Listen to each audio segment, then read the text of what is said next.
사람이 땅 위에 번성하기 시작할 때 그들에게서 딸들이 나니 하나님의 아들들이 사람의 딸들의 아름다움을 보고 자기들이 좋아하는 모든 여자를 아내로 삼는지라. 여호와께서 이르시되 나의 영이 영원히 사람과 함께하지 아니하리니 이는 그들이 육신이 됨이라. 그러나 그들의 날은 120년이 되리라 하시니라. 당시의 땅에는 네피림이 있었고 그 후에도 하나님의 아들들이 사람의 딸들에게로 들어와 자식을 낳았으니 그들은 용사라 고대의 명성이 있는 사람들이었더라. 여호와께서 사람의 죄악이 세상에 가득함과 그의 마음으로 생각하는 모든 계획이 항상 악할 뿐임을 보시고 땅 위에 사람 지으셨음을 한탄하사 마음에 근심하시고 이르시되 내가 창조한 사람을 내가 지면에서 쓸어버리되 사람으로부터 가축과 기는 것과 공중의 새까지 그리하리니 이는 내가 그것들을 지었음을 한탄함이니라 하시니라. 그러나 노아는 여호와께 은혜를 입었더라.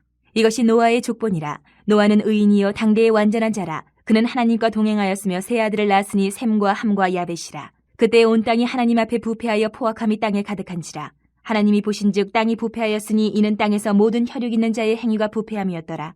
하나님이 노아에게 이르시되 모든 혈육 있는 자의 포악함이 땅에 가득하므로 그 끝날이 내 앞에 이르렀으니 내가 그들을 땅과 함께 멸하리라. 교회 소식을 전해드리겠습니다. 예배 시간 10분 전에는 도착해서 은혜를 사모하며 예배로 나가시기를 바랍니다. 오늘도 전도용품이 마치고 나가실 때 준비가 되어 있습니다. 예수님께서 명령하신 복음 전파 사명을 기억하셔서 귀가하시는 길에 꼭 전하시기 바랍니다. 만나는 영혼들에게. 주보 내면에 9월 공동체 기도 제목이 올려져 있습니다. 같은 말, 같은 뜻, 같은 마음으로 기도하여 하나님의 풍성한 은혜를 누리는 교회가 되시기를 바랍니다.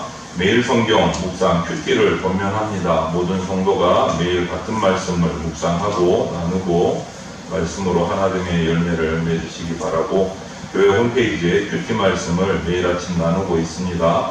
참조하셔서 매일 말씀을 묵상하시는 경건의 시간이 세워지기를 바랍니다. 본문은 우리 또 주보 내면에 대예배 순서 가장 아래 보면 새벽 기도의 본문이 매일매일 기록이 되어 있습니다. 그 말씀으로 묵상하시기를 바랍니다. 총회 및 노예 소식을 전하겠습니다. 재건 총회 교육위원회 실무위원 회의가 개회가 됩니다. 다음 세대 신앙교육을 위한 중요한 모임입니다. 지혜 주시기를 위해서 기도해 주시기를 바랍니다. 제가 실무위원으로 참석을 합니다.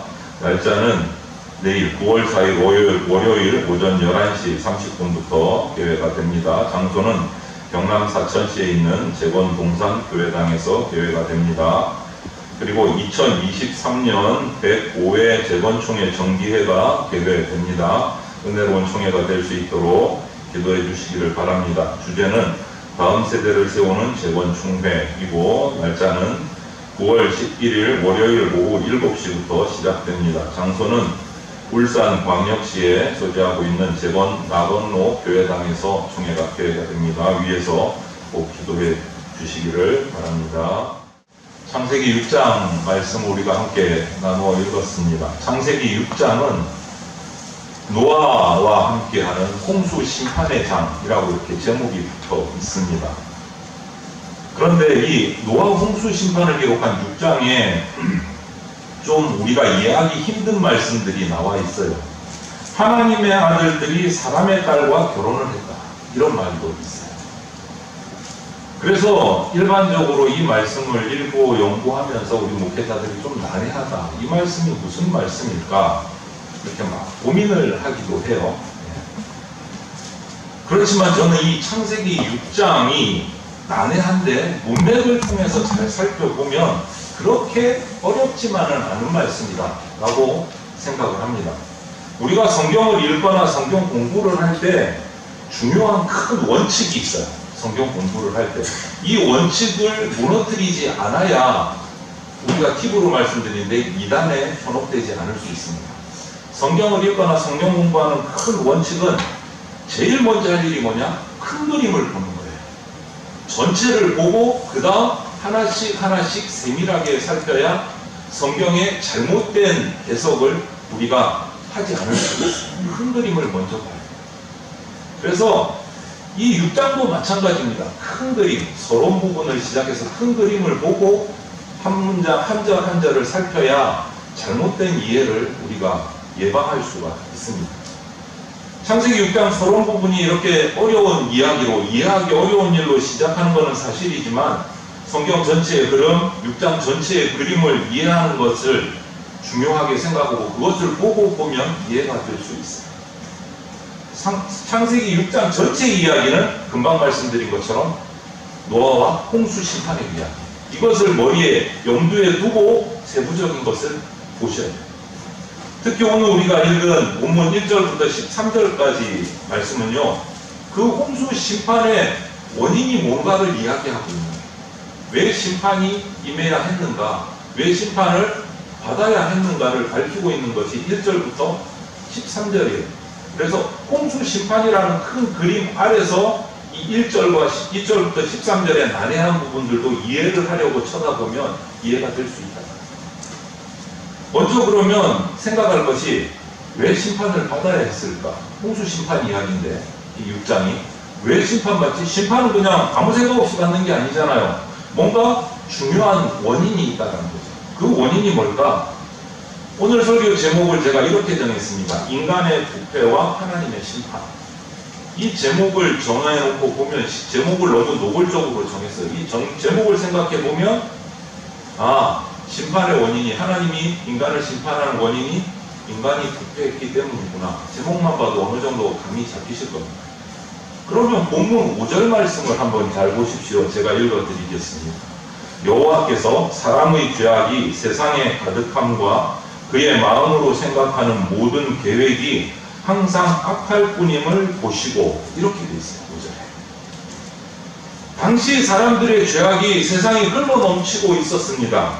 그런데 성경은 외부적으로 행한 어떤 죄악뿐만 아니고 또 어디까지 지적합니까? 지금 5절을 보면 사람의 생각, 그 계획이 악하다. 생각과 계획까지 악하다. 이렇게 표현해요. 뭔가 저지른 행동이 악한 것뿐만 아니고 그 마음과 생각하고 계획하는 것이 다 악하다.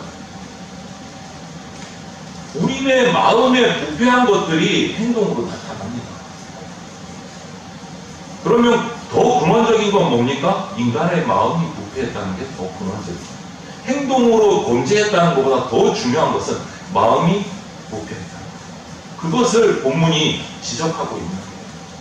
이 노아 당시 사회에 넘쳐나고 있던 이 죄악상을 또 11절부터 12절을 보면 두 가지로 좀 더 구체적으로 얘기하고 있어요. 11절, 12절을 보면 그때에 온 땅이 하나님 앞에 부패하여 포악함이 땅에 가득한지라. 하나님이 보신즉 땅이 부패하였으니 이는 땅에서 모든 혈육 있는 자의 행위가 부패함이다. 이렇게 11절, 12절에 얘기하고 있어요. 여기서 주목해야 될 두 단어가 등장을 해요. 이 11절, 12절에서. 당시 노아 시대의 사회 속에 넘쳐나 있던 죄악상을 정의하는 두 단어예요. 하나는 부패라는 단어이고 또 하나는 포악이라는 단어예요. 부패와 포악. 이 부패는 그냥 부패가 아니고 원어 성경의 의미들을 깊이 살펴보면 성적인 부패를 뜻하는 단어예요. 여기서 부패라는 단어의 깊은 의미는 성적인 부패. 그리고 포악이라는 단어는 우리가 다른 말로 바꾸자면 폭력이에요. 성적인 부패와 폭력, 이것이 당시 하나님의 심판을 받을 수밖에 없게 된 원인입니다. 성적인 부패와 폭력. 여러분, 한 시대 한 사회의 도덕성이 위험한 선을 넘어섰다, 이거 큰일 났다, 이것을 평가하는 두 가지 지표가 뭐냐? 성적 부패와 폭력이에요. 여러분, 우리가 흔히 매스컴을 많이 보잖아요. 미디어들을, 뭐 영화도 있고 TV도 있고 많은 영상들을 보게 되는데, 이들을 상영할 때 특히 영화 같은 경우에는 등급을 해요. 상영을 해야 될지 안 해야 될지, 한다면 몇 세까지 보고 몇 세 이하는 못 보게 할지 기준을 정한단 말이에요. 기준을 정해요. 뭐 누구나 볼 수 있는 것, 부모가 자녀들을 같이 보되 조금 조심시켜서 가르치면서 보아야 할 것, 아니면 자녀들, 청소년들은 보지 말아야 할 것, 이런 등급을 심사를 한단 말이에요. 이 심사하는 위원회에서 이 등급을 나누는 표준이 뭘까요? 두 가지의 그 기준이 성적 부패와 폭력. 똑같지 않습니까? 노아 당시나 지금이나 다르지 않아요. 영화를 나누는 표준이 성적인 부패와 폭력에 가지고 그 기준으로 나눠요.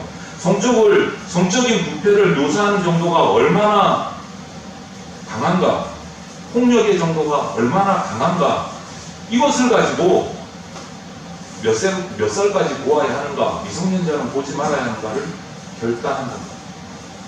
노아 시대나 지금이나 그 기준이 똑같아요. 성적인 부패와 폭력의 기준. 여러분, 인간의 죄악성은요, 그 노아 시대나 우리가 살아가고 있는 이 현대나 변함이 없습니다. 결국 사람들이 죄 속에 빠지고 한 사회의 도덕성이 위험 수위에 도달하게 되면 항상 이 두 가지가 문제가 발생한 거예요. 성적 부패와 폭력. 여러분, 그러면 이 기준으로 요즘 우리가 살아가는 사회는 어떻습니까? 대한민국 사회는 성적 부패와 폭력적인 면에서 안전합니까? 좀 수위가 높아졌습니까? 아마 다 공감하실 거예요. 야, 이거 큰일 났다. 쉽지 않아. 공감하실 거예요. 그런데 오늘 이 본문은 이 부패를 초래하게 된 더 큰 근본적인 원인을 우리에게 설명해 주고 있어요. 그냥 너희들 성적으로 부패했지, 폭력이 많지, 심판받아가 아니고 좀 더 구체적으로 설명해요. 그것이 2절에 이렇게 말씀하십니다. 하나님의 아들들이 사람의 딸들의 아름다움을 보고 자기들이 좋아하는 모든 여자를 아내로 삼는지라, 이렇게 기록하고 있어요. 신학자들 가운데 이 2절 말씀을 가지고 여러 가지 연구를 하고 결과를 발표를 하고 토론을 하는데, 우리 재봉교회가 속한 보수적인 신학을 하는 복음주의 신학에서는 제일 보편적으로 수용하는 견해가 이겁니다. 하나님의 아들들은 셋의 후손으로 우리는 이해를 합니다. 셋의 후손. 여러분, 셋이 누구 대신 주어진 아들이죠? 예, 아벨 대신 주어진 하나님이 주신 아들이에요. 그래서 셋의 이름이 뭐였습니까? 하나님이 선택한 자, 선택받은 자라는 이름의 뜻이 있어요. 셋은. 그리고 반대로 2절에 나오는 사람의 딸들은 이 복음주의 신학의 보수 신학에서는 가인의 후손을 가리킵니다. 가인의 후손. 첫사람 아담이 범죄한 후에 인간을 향한 사탄의 도전이 있은 후부터 우리 여인의 후손은 메시아, 예수님이 오실 그 메시아의 혈통을 타고 올 여인의 후손과 또 뱀의 후손으로 나뉘어져서 날마다 대립하고 살아갈 것이다 라고 창세기 3장이 예언을 하고 있어요. 셋의 후손과 가인의 후손, 메시아의 조상, 메시아에 나올 그 계열 셋의 후손, 하나님이 선택한 자와 하나님이 버린 가인의 후손. 그런데 오늘 뭐라고 해요? 2절은 그 셋의 후손과 가인의 후손이 결합하게 됩니다. 그래서 부패가 시작됩니다. 이렇게 말하고 있어요. 하나님의 아들들과 사람의 딸들이 결혼을 하기 시작했다. 여러분, 경건한 사람들이 경건한 사람의 가치관을 보존해서 그 가치관을 자녀에게로 계승시킨다는 것은요, 우리 한 가문의 가정의 일이 아니에요. 그것을 통해서 그 경건한 사람이 속해진 사회가 경건성이 유지되는 거예요. 너무너무 중요한 거예요. 너무너무 중요한 거예요. 우리의 신앙이 계속 우리의 자녀대로 계속 계승되고 그 자녀의 가정이 하나님을 믿는 가정으로, 예배하는 가정으로 세워지는 거, 이게 너무 중요한 거예요. 한 가정의 문제가 아니라는 거예요. 이 사회의 문제예요. 오늘 이 말씀이 이거예요. 하나님의 아들과 사람의 딸들이 결혼하면서부터 성적인 부패가 일어난다.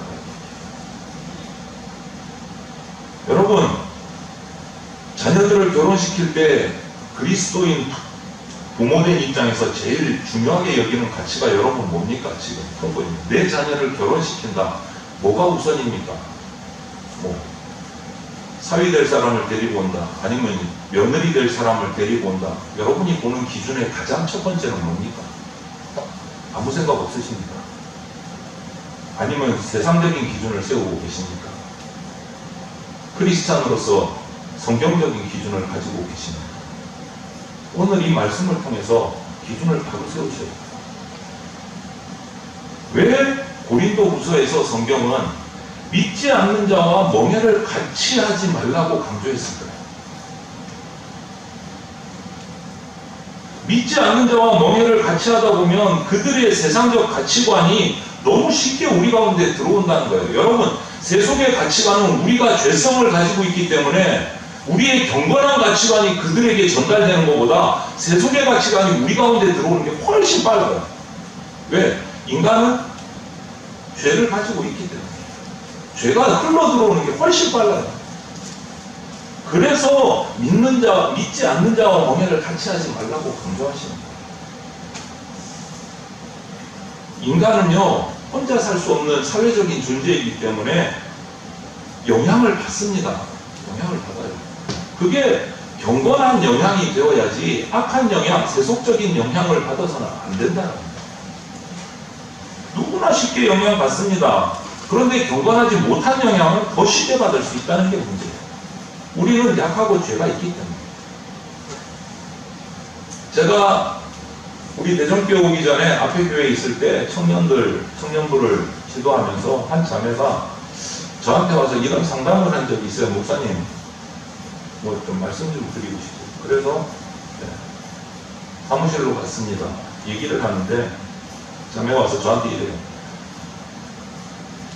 제가 지금 교제하는 남자가 있고 결혼까지 생각하는데 믿지를 않습니다. 무교입니다. 그런데 그거 말고는 저랑 너무너무 다 잘 맞습니다. 교회에 나오지 않고 신앙 없는 거 말고는 다 잘 맞습니다. 요거 하나가 딱 걸립니다. 어떻게 해야 될까요?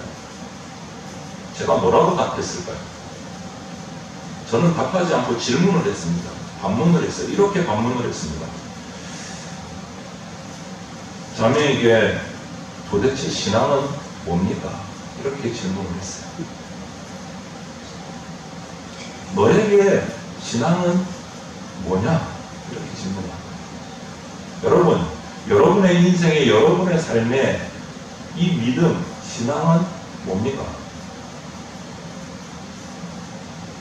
신앙이라는 것이 우리 삶의 여러 영역 가운데 어떤 하나라면 그거 하나쯤 달라도 뭐 결혼하는데 문제 없어요. 그런데 절대 그렇지 않다라는 게 핵심입니다. 신앙을 그저 취미 정도로 어떤 개인적인 취향 정도로 생각하는 사람도 있어요. 불신자 말고 성도들 가운데도 있어요. 그렇게 생각하는. 그냥 내가 가진 많은 여러 가지 삶의 패턴 중에 신앙은 일부분이라고 생각하는데 여러분, 그냥 신앙을 취미 정도로, 취미가 다른 거는 괜찮아요. 여러분, 서로 결혼해서 맞춰가면 돼요. 맞춰가면 돼요. 그런데 신앙이 다른 거는 여러분 그게 돼요? 신앙은 일주일에 한 번만 우리 삶에 영향을 주는 게 아닙니다. 신앙은요, 가정생활, 직장생활, 심지어는 직장을 선택하는 것, 심지어는 삶의 전 영역에서 영향을 미치는 것이 신앙이에요. 일부분이 아니란 말이에요, 신앙. 그렇기 때문에 신앙이 다르다라는 것은요, 크게 얘기하면 모든 게 다르다. 이 자매는 잘못 생각하고 있었던 거예요. 신앙 빼고 다 잘 맞습니다. 그거 아니다. 정말 심각한 거예요. 노아 시대의 부패가 이런 문제에서 시작된 거예요. 이런 문제에서. 하나님의 아들들이 사람의 딸들과 결혼하기 시작한 거예요. 여러분, 우리가 신앙의 가치관을 양보하는 거는요, 모든 걸 다 양보하는 겁니다. 모든 걸 다 양보합니다.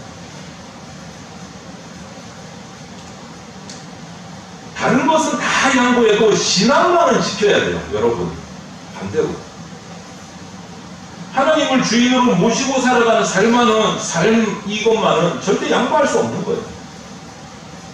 그러한 부모님의 가치관, 여러분의 가치관을 여러분 자손들에게 후대에 흘려보내셔야 돼요.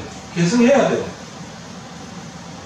그게 늦었다 싶으면 정말 힘든 과정을 겪으면서 바로잡기 위해서 애쓰셔야 돼요.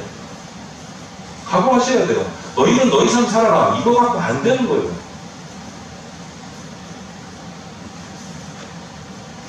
여러분, 그리스도인들이 이 신앙의 원칙을 버리기 시작할 때 경건은 세속과 타협하고 희석되기 시작하고 거기에서부터 그 한 사람의 신앙이 무너지는 거 아니요. 가정이 무너지고요. 가정이 무너지면 가문이 무너지고요. 그 사회가 병들기 시작합니다. 사회가 부패하기 시작하는 거예요. 한 사회가 망해갈 때 먼저 하나님의 백성의 삶의 기준이 흔들리는 데서부터 그 사회가 망해갑니다. 여러분 보십시오. 지금까지 세계의 모든 열강들 가운데 그래도 선진국이다 잘 나갔다 하는 나라들의 신앙이 뭐였던가요? 기독교였어요. 기독교가 아니었던 나라들은 전부 후진국에 돼 있어요. 그런데 기독교로 선진국이 되어 있던 나라들이 그 신앙을 내려놓는 순간 그 나라들이 지금 어떻게 어떤 어려움을 겪는가 뉴스를 통해서 한번 살펴보십시오. 성경의 말씀이 결코 헛되지 않습니다. 문제가 생겨요. 경건을 세속과 타협하는 순간 문제가 생겨요. 사회가 병들기 시작해요. 드러나는 명확한 진리의 결과죠. 17절에 보면 하나님의 심판을 시작할 때 하나님의 집에서부터 시작한다고 말씀하세요. 이게 무슨 말일까요? 심판을 시작하시는데 죄악을 저지른 그 인간부터 시작하는 게 아니고 하나님의 집에서부터 시작하신다고 말해요. 심판. 하나님의 백성들이 하나님의 백성다움을 상실할 때 그 순간부터 사회의 어둠이 시작되는 겁니다. 그래서 우리가 세상의 빛이어야 하고 소금이어야 하는 거예요. 우리가 소금되기를 포기하면, 우리 그리스도인이 교회가 소금되기를 포기하면 세상은 부패합니다. 명확한 거예요. 교회가 타락하면 그 사회는 병듭니다. 이거는 역사 속에 기록되어 있어요.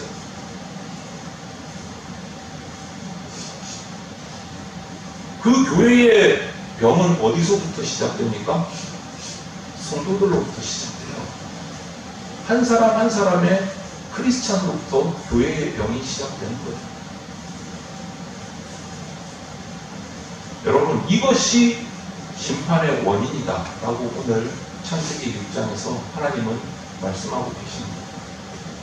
노아 시대의 홍수 심판의 원인이 여기서부터 시작되는 거예요. 성적인 부패와 폭력이 있습니다. 그러면 한 가지 더 살펴볼 것은 심판의 원인을 살펴봤습니다. 그럼 심판의 결과는 어떻게 될까?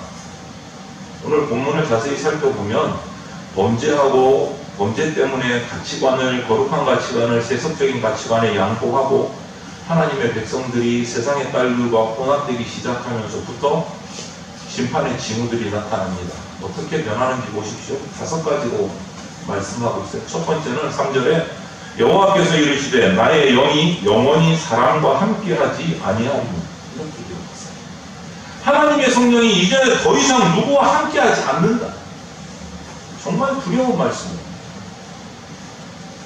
죄 속에 빠지고 부패한 사람들과는 하나님의 영이 다시는 함께하지 않겠다고 말씀하십니다. 성령께서 더 이상 우리와 동행하지 않겠다라고 말씀하십니다. 성령을 거두어 가시는 거예요. 성령의 동행, 성령의 임재를 철회하시겠다는 거예요.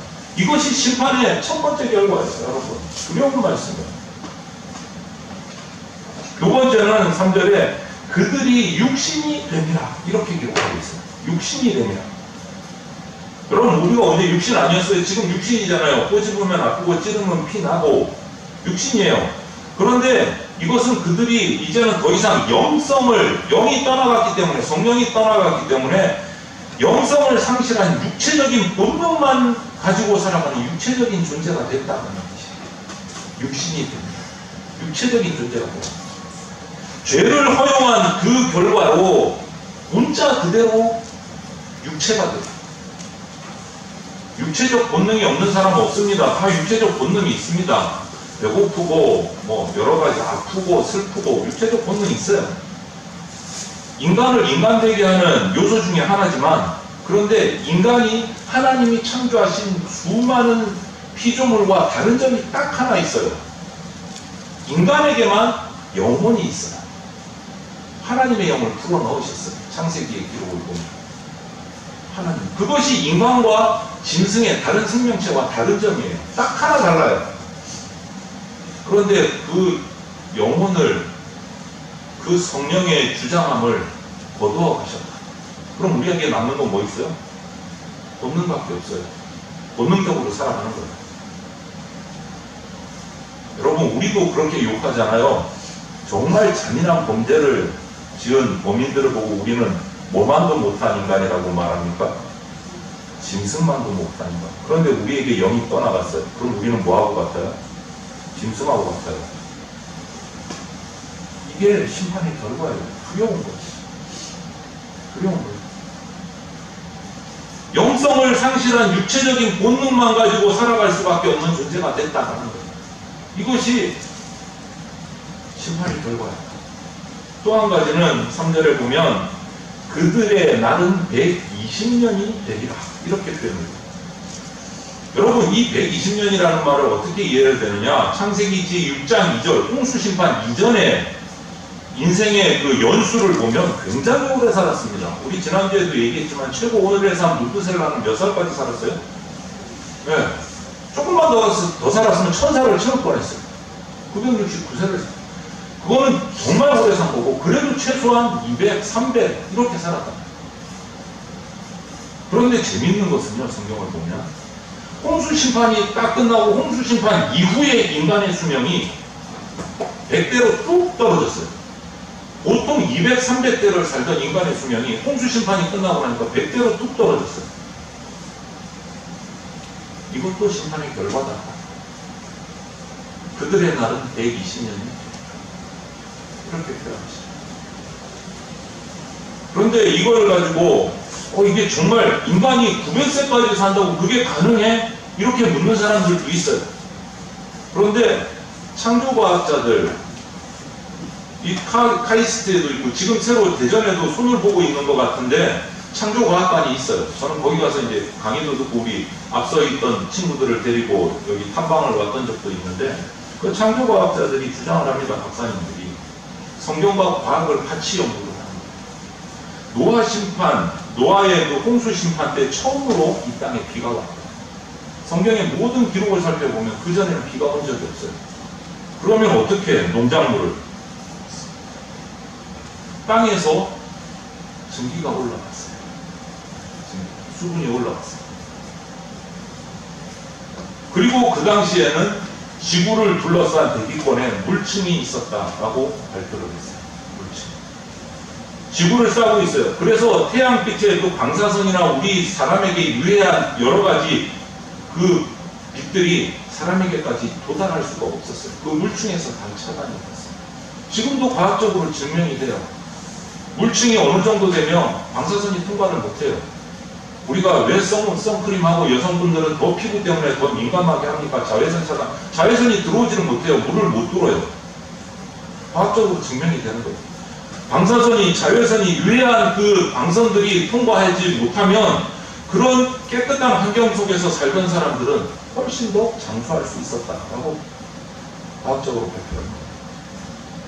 그런데 홍수 심판 때 어떻게 표현합니까? 우리 이제 보겠지만 하늘의 문이 열리고 거기 있던 물들이 다 쏟아져 내려온다고 표현합니다.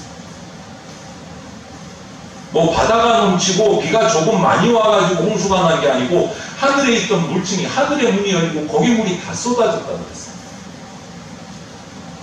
대기권의 물층이 사라진 거예요. 노아 홍수 심판을 기점으로. 그 이후에 사람의 수명이 100대로 뚝 떨어졌어요. 이것이 소설 같습니까? 항상 소설 같죠? 지난주에도 무드셀라 얘기도 소설 같았죠, 여러분. 노아 홍수 심판이 누가 죽은 다음에 일어났다고요? 무드셀라 아들이 죽으면 심판이 오리라. 무드셀라가 죽는 해에 노아 홍수 심판이 시작됐습니다. 정확하게. 심판의 결과로 인간은 100대 전으로 이 땅의 삶을 마무리 지어야 되는 운명을 감. 이거 심판의 결과예요. 또 네 번째로 한 걸음 더 나가서 인간이 이름, 쉽게 말하면 권위, 명예를 집요하게 추구하는 존재가 됐다. 그것이 심판의 결과다. 4절을 보면 당시에 땅에는 네피림이 있었고 그 후에도 하나님의 아들들이 사람의 딸들에게로 들어와 자식을 낳았으니 그들은 용사라 고대의 명성이 있는 사람들이었더라. 이것도 뭐 난해한 구절이라고 많은 의견들이 있지만 루폴드라는 주석학자는 이 용사라는 말, 하나님의 아들과 사람의 딸들 사이에서 태어난 이 용사라는 말, 용사 단어가 좋은 의미의 용사가 아니다. 부정적인 의미로 쓰여집니다. 특별히 네피림이라는 이 용사의 후손인 네피림이라는 단어의 뜻을 해석해 보면 떨어뜨리는 사람, 치는 사람, 공격자라는 뜻이 있어요. 그 이름의 뜻을 해석해 보면 좋은 말이 하나도 없어요. 떨어뜨리는 사람, 치는 사람, 공격하는 사람. 그리고 어떤 신학자는 아주 현대어로 신랄하게 이 말을 바꾸면 깡패 이렇게 표현하는 신학자도 있어요. 깡패. 뭡니까? 자신을 과시하려는 자신의 욕심, 자기의 권력, 자기의 명예를 추구하는 사람들이 이 당시의 세상을 지배하게 됐다. 노아 당시. 그 사람들을 통해서 죄가 더 가득 차게 됐고 더럽혀졌다라고 얘기하는 거예요, 여러분. 그래서 결국 심판의 마지막 결과는 뭡니까? 홍수 실파드로 인간을 버리시는 걸로 선포를 하셨어요. 13절에 하나님이 노아에게 이르시되 모든 혈육 있는 자의 포악함이 땅에 가득함으로 그 끝날이 내 앞에 이르렀으니 내가 그들을 땅과 함께 멸하리라. 드디어 심판이 선포된 겁니다. 그런데 감사하게도 이 본문은 심판의 원인, 심판의 결과를 우리에게 보여주면서 그것으로 끝내지 않으셨어요. 대부분의 성경이 감사하게도 그런 것처럼 이건 엄청난 감사의 제목이죠. 그 심판 가운데 은혜가 있어요. 심판 중에도 은혜가 있었습니다. 8절에 그러나 노아는 여호와께 은혜를 입었다. 이렇게. 그러나 노아는 여호와께 은혜를 입었다.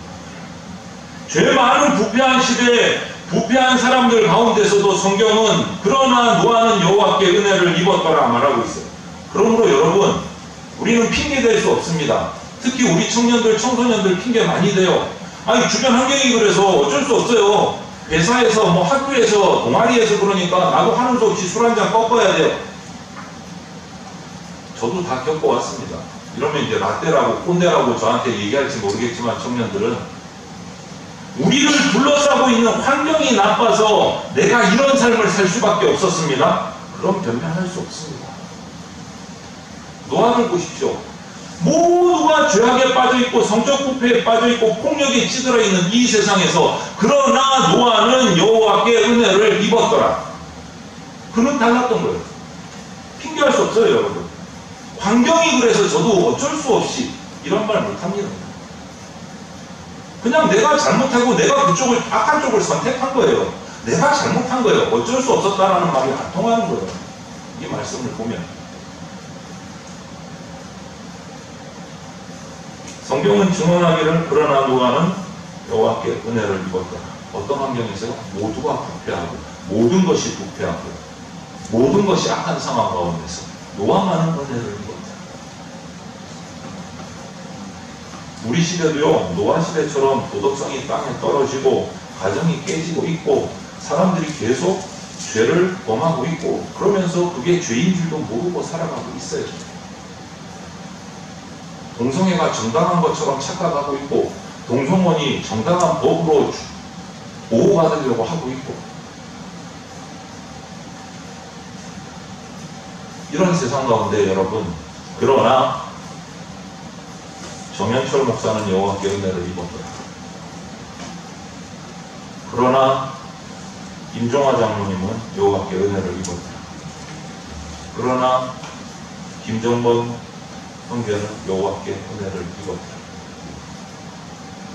라고 일컬어지는 저와 여러분의 삶이 되기를 축원을 드립니다. 노아는 어떤 사람이었습니까? 계속 소개를 해요. 9절에 보면 노아는 의인이요 당대의 완전한 자라 그는 하나님과 동행하였으며 9절에 이렇게 기록해요. 하나님의 영이 부패한 사람들과 더 이상 동행하지 않겠다고 선언했는데 그럼에도 불구하고 은혜를 입은 노아는 하나님과 동행했다는 거예요. 우리는 노아가 우와 대단한 위대한 신앙인이다. 정말 특별한 사람이다. 그래서 이렇게 동행하면서 모든 사람이 약한데 혼자서 하나님의 은혜를 입을 수 있었을구나 생각해요. 그런데 여러분 9절에서 이 말씀을 하셨단 말이에요. 그 바로 앞절이 뭡니까? 8절이 노아는 여호와께 은혜를 입었다. 이 순서가 바뀌면 안 돼요. 노아가 의인이 될 수 있었던 것은 하나님께 은혜를 입었기 때문에 의인이 될 수 있었던 거예요. 의인이었기 때문에 은혜를 입은 게 아니고 하나님의 은혜를 입었기 때문에 의인이 될 수 있었던 거예요. 순서가 바뀌면 안 돼요. 절대로요. 우리 인간은요 스스로 의인이 될 수 없습니다. 죄인입니다. 하나님의 은혜 아니면 우리는 죄인이에요. 순서가 바뀌면 안 돼요. 노아도 하나님께 은혜를 받고 그 다음에 하나님과 동행함으로 의인이 됐어요. 하나님께 완전한 자라고 칭찬받을 수 있었던 것 처음부터 그런 사람 아니었다는 거예요. 하나님께 은혜를 받았어요. 하나님과 동행할 수 있었던 것도 그가 거룩한 사람이어서가 아니고 하나님의 은혜를 입었기 때문에. 은혜가 뭡니까 여러분? 여러분 은혜 하잖아요. 기도할 때마다 저도 정말 제일 많이 쓰는 단어가 은혜인 것 같아요. 은혜 받기를 원합니다. 은혜 주시옵소서. 은혜가 뭡니까? 은혜는요 받을 자격이라고는 도무지 없는 사람에게 베풀어지는 하나님의 일방적인 사랑입니다. 한 번 더요. 정확히 기억하십시오. 은혜는 받을 자격이 도무지 없는 사람에게 베풀어지는 하나님의 사랑입니다. 그런데 우리가 그것을 받았어요. 저와 여러분들이 예수 그리스도의 십자가의 죽으심으로 구원의 은혜를 받았어요. 우리는 받을 자격 없어요.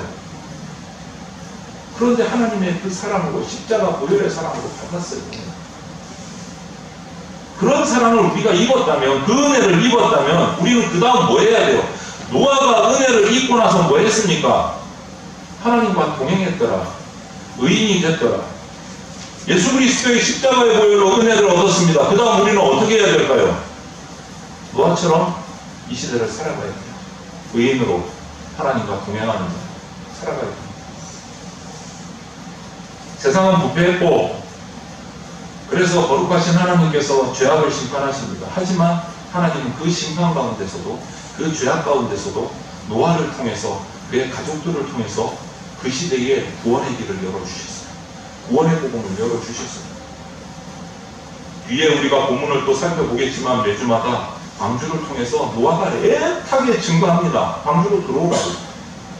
그게 우리가 할 일이에요. 구원의 방주로 들어오라고 우리는 증거해야 돼요. 왜? 우리가 은혜 받은 자니까. 우리 시대가 아무리 어려워도 아무리 악해도 저와 여러분들이 하나님의 은혜 입은 사람들이라면 이 시대를 향해서 하나님의 변함없는 구원의 사랑, 그 구원의 복음을 증거하는 증인으로 살아가셔야 합니다. 그렇게 살 수 있기를 정말 간절히 기도합니다. 그리고 복음의 증인으로 살아갈 것을 결단하시고 그러한 삶을 살아가시는, 그렇게 해서 노아와 같이 우리가 하나님께 은혜 받은 자가 되시기를 주님의 이름으로 축원을 드립니다. 아멘. 함께 기도드리겠습니다. 사랑이 많으신 하나님 감사합니다. 모든 환경과 모든 생명들이 다 죄 가운데 빠졌을 때도 하나님 은혜를 베푸셔서 심판 가운데 구원의 길을 열어주셨습니다. 노아를 통하여서 은혜를 베푸시고 구원의 길을 열어주셨듯이 주님, 우리 가운데 예수 그리스도의 십자가 보혈의 공로 의지하여 우리에게 구원의 은혜를 베푸셨습니다. 우리가 받은 그 은혜를 잊지 않고 노아와 같이 의인의 삶을 하나님과 동행하며 구원의 복음을 전하는 삶을 우리가 살아갈 수 있게 하여 주시옵소서. 우리가 하나님께 은혜 받은 자임을 잊지 않고 살아가게 하여 주시옵소서. 감사드리며 예수 그리스도 이름으로 기도드립니다. 아멘.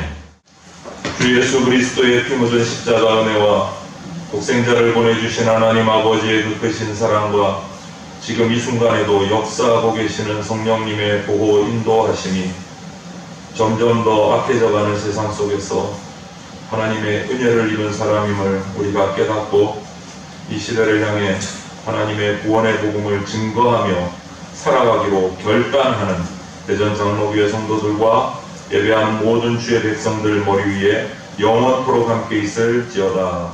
아멘.